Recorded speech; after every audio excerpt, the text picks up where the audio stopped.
Welcome to WBC Faster Together, the LinkedIn Live series of Women Business Collaborative. I'm Gwen Young, CEO of WBC. WBC is an unprecedented alliance of over 85 organizations and hundreds of business leaders leading a movement to achieve equal position, pay, and power for all women in business. Through collaboration, advocacy, action, and accountability, we are mobilizing thousands to create momentum and accelerate the pace of change. We live our commitment to DEI, and members of our leadership, including our staff, our board of directors, and our WBC champions, include more than 35% people of color. WBC also has clear DEI goals for 2025 and 2030, against which we are all working. Please check the chat to see how we aim to accelerate change and join our movement at wbcollaborative.org. Each week in this series, we offer different ways to advocate change and accelerate impact by presenting data, research, and best practices, by lifting up the power of women and men voices for change, and by showcasing leaders committed to allyship, inclusivity, and driving corporate purpose. Today, I'm delighted to be joined by two incredible leaders in the WBC community. Ozzie Meza, the president and CEO of Latino Corporate Directors Association, and Marta Ronquillo Newhart, the independent director, Lincoln Educational Services, and the former chief communications officer and brand officer for Westinghouse, Johnson Controls, and Boeing. So at WBC, we are proud to be working with our over 85 partner organizations, and 20 of those are working on achieving equity and inclusion in the boardroom. And our aim is to build inclusive boardrooms leading across industries and across the business landscape. As groups like LCDA and WBC work to diversify boards of directors, track data and research and best practices, we know it is only as important as the one that can govern and a board that can face the rise of technological challenge, geopolitical changes, and more to create impactful change. So this is what we're here to talk about today. So Marta, Ozzie, welcome. Thank you. Thank you, Gwen. Wonderful. So it's great to see both of you in the heat of the summer. But Ozzie, why don't we start with you for our listeners? Talk a little bit more about LCDA, its mission, and what LCDA is doing in 2024. Absolutely. Gwen, incredibly honored to be here with you and with Marta for many different reasons. First and foremost, our missions are critical in the work that we do on this topic of advancing inclusive boardrooms and inclusive governance. So I want to say thank you very much from LCDA and our members. You know, we have a very simple mission. We are first and foremost dedicated to increasing the number of U.S. Latinos on corporate boards. And the reason why is that every report that you hear from ISS, from various organizations, it tells a story, which is Latinos are the least represented. So that's what we're here to solve. And our mission is driven to develop, support, and connect Latino talent with board opportunities to advocate for greater diversity and inclusion and in corporate governance. And what we do is we provide resources, training, networking opportunities for Latino executives to enhance their board readiness and their effectiveness. And we also work with many companies to promote the value of diverse leadership, hence we're having the conversation today, and to, most importantly, identify qualified Latino candidates for those board positions. And why I'm honored to have this conversation along with Marta is because she's an LCDA member, been with us for a number of years, and she's a product of what needs to happen for someone who is aspiring to be in a boardroom, and also the epitome of paying it forward. And Marta, congratulations on your new board appointment with Lincoln Educational Services. It's great to see the impact you're going to make. So thank you, Gwen, for this opportunity, but that's what LCDA is here to do. Thank you, Ozzie. And Marta, it's a great chance for you to jump in as you have your most recent appointment, as Ozzie mentioned, right? You've been on board. So what has been the evolution for Latina women leading in the boardroom, and what gets you excited about not just what LCDA is doing, but what boardrooms are looking like in 2024? I think the evolution for Latinas in the boardroom, especially in the US, is changing because of organizations like the LCDA, who have really highlighted not only the diverse views that we bring to the table, but the diverse expertise. So there's two levels there that they really have an impact. And I think for me personally, in addition to what Ozzie said, I would add that there's a new structural realm of governance right now. So historical structures of governance are changing. So when we talk about diversity, equity, and inclusion, there's a couple of things that we're seeing in the boardroom and that I'm seeing firsthand. And that is, it used to be you saw a lot of CEOs and CFOs who would ascend to the boardroom. Now you're seeing people who have different functional expertise, like myself, CMO. You see other CHROs. You see that function entering the boardroom, and even some strategic strategy officers. So those folks, and they're also thinking about how do they add AI expertise into the boardroom as well. So that's one new dimension of diversity in the boardroom. The other that's sort of additive to that and makes companies much more competitive is if you think about, you have diverse candidates, so executives who are from underserved communities. Here's why it matters. So if you take someone who's from an underserved community and then you add to it this functional expertise, there's two levels of diversity right there that we're seeing in the boardroom. That's changing governance. That's changing how decision-making processes are made. And then you add to that, if you start thinking about how companies really want to be advantaged in this really competitive marketplace, it doesn't matter if you're in healthcare, if you're in private equity markets, whatever industry you're in, it's competitive and it's getting more and more competitive. So how do you think about that? In the US, Latinos represent 20% of the US population. So let's say you're a consumer company that wants to expand your market in the US. Here's a demographic that really is important to grow that market. So if you understand it and you have the functional expertise and you come from that background, those are levels of diversity that we're seeing that are additive and advantage for corporate boardrooms, especially those on the S&P 500 today. Absolutely. No, and we're seeing that kind of rise, consistent rise, sort of on average tracking of that diversity from a couple of angles to your point, Marta. And Ozzie, I want to bring you in because you did a study with KPMG. We're tracking the trends in representation board tenure. Can you talk a bit about that study and what you're finding as well?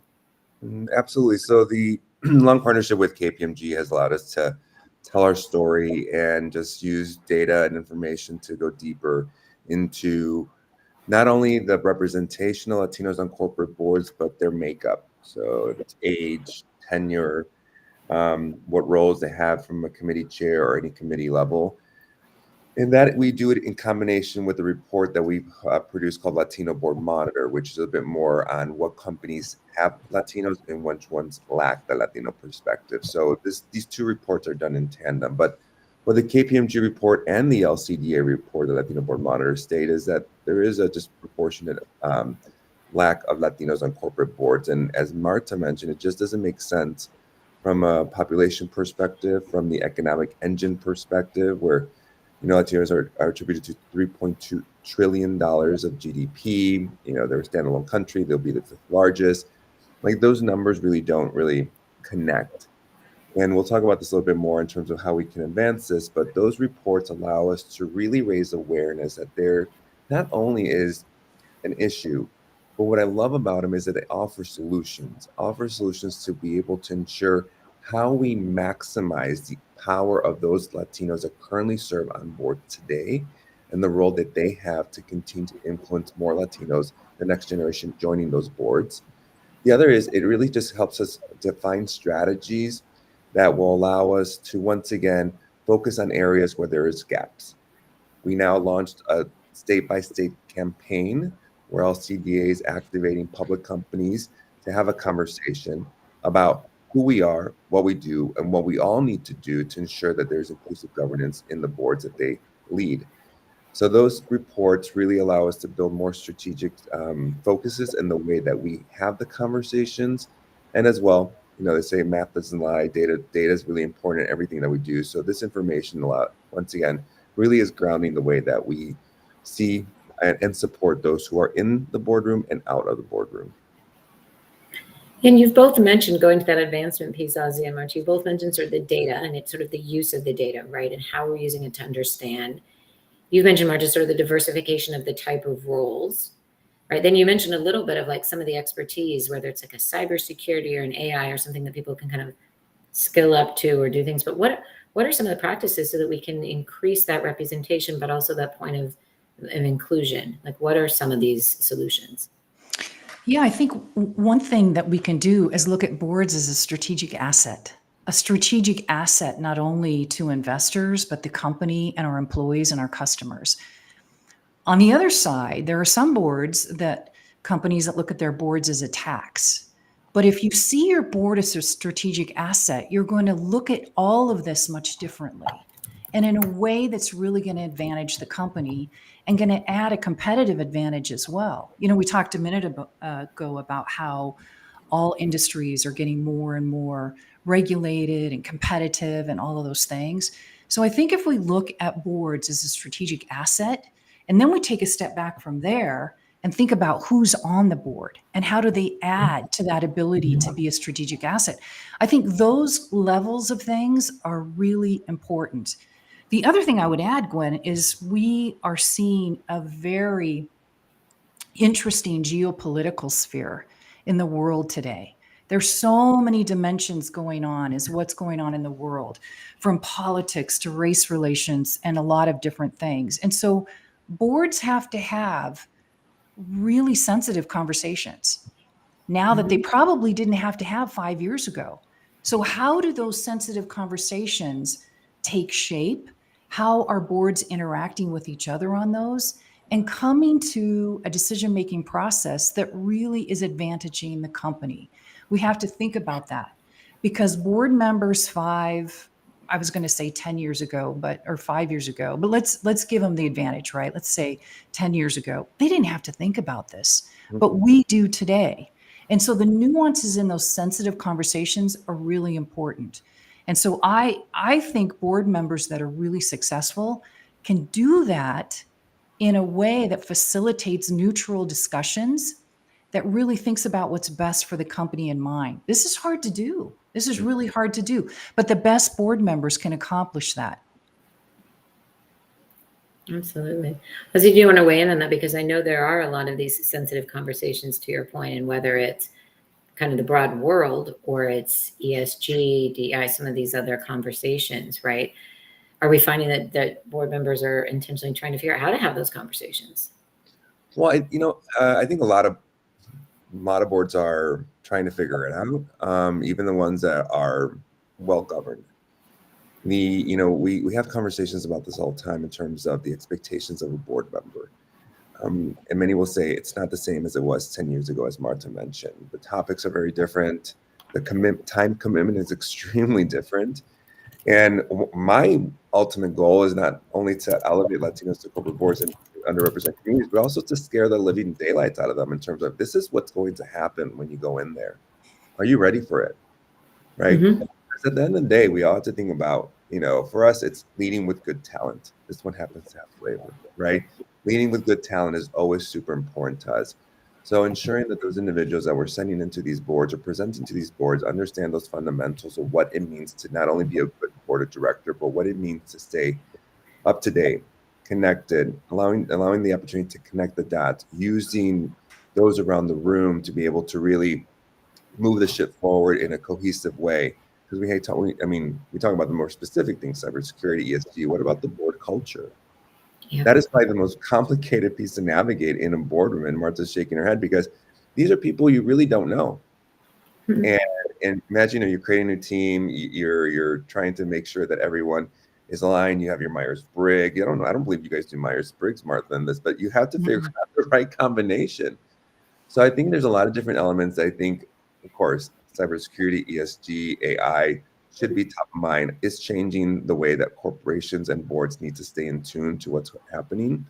But at the end of the day, I think really assessing the more soft skills of a board is going to be probably one of the things that we're going to continue to see more and more. The National Association of Corporate Directors, or Blue Commission report, was based on board culture. So I think that's one element when I would add that I think probably is more complex than those more technical sides, because it's a lot of human element.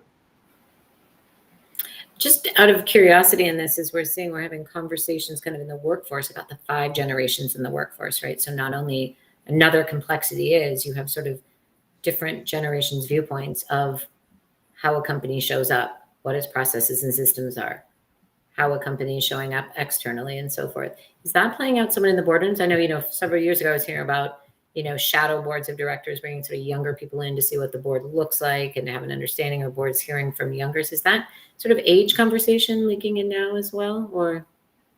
I haven't heard it as much. Ozzie, maybe you have. I haven't heard it as much, but it does affect how boards get information from the company, who they get information from, and how they think about it.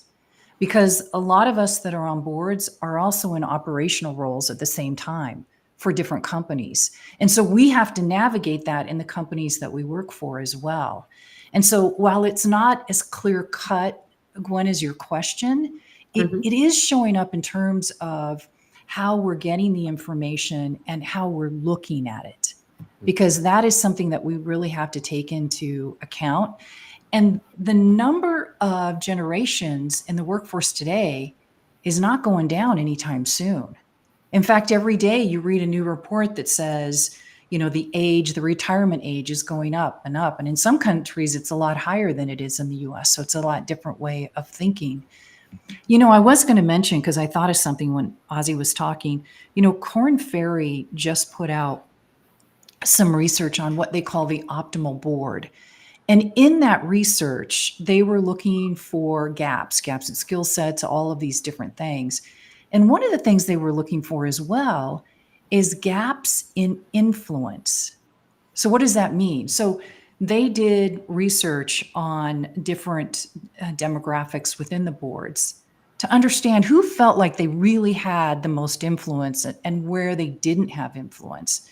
And it's no surprise that some of the gaps that they found were among women board members and some more diverse candidates. Now, it's good to have that information and research out there, because then we can look at it and we can say, okay, we want to fill those gaps. So everyone is having influence on the board, because that's what you want. When I was talking earlier about high impact boards and viewing boards as a strategic asset, that's what you want to do. You want to cover all those bases. So you're getting the true value of that board.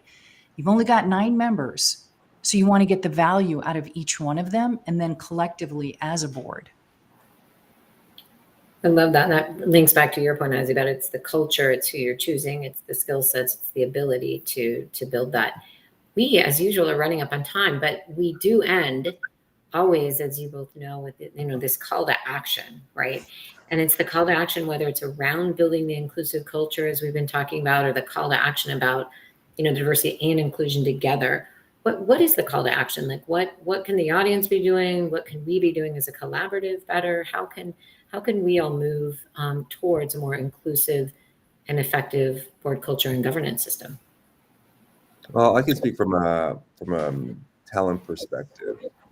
The issue that we have today is that there are very insular, networks, right? That we see it day in, day out, not only from what's in the boardroom, search firms, everyone. We have insular networks. And what we have tested and have proven over and over and over again is when we understand what the talent pool looks like and make it accessible and elevate it and connect it, everything changes. And Marta is part of that success story. She has an exceptional background. It's all about just the right opportunity at the right time. And that's what we're here to do, to make sure to elevate those leaders, find those opportunities, and say, hey, we have a solution. We have access to talent. So our call to action to anyone is to always take the opportunity to not only get to know your network, which is super, super incredibly important. Know your network, know your communities that you want to actively get involved in from a gender perspective, race, ethnicity, sexual orientation. If you want change to happen, connect and build your network. And then lastly, make sure you influence the pipeline. Take the call from the recruiter.